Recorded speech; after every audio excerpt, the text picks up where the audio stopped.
గుజరాత్ పర్యటనలో భాగంగా పలు అభివృద్ధి పనులకు ప్రధాని శంకుస్థాపనలు, ప్రారంభోత్సవాలు.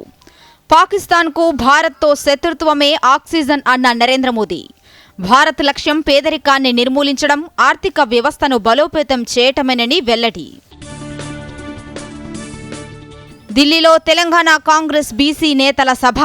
కులగణనపై మంత్రి Ponnam Prabhakar power point presentation.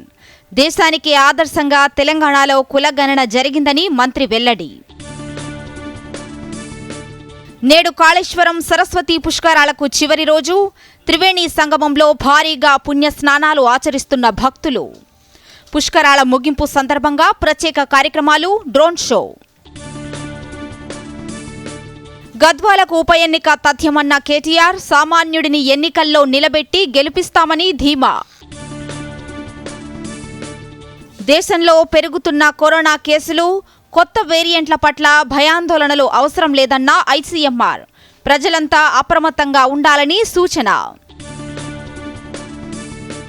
రాష్ట్రాన్ని తాకిన నైరుతి రుతుపవనాలు. మహబూబ్ నగర్ వరకు విస్తరించిన నైరుతి. 4 రోజులు రాష్ట్రంలో విస్తారంగా వర్షాలు కురిసే అవకాశం.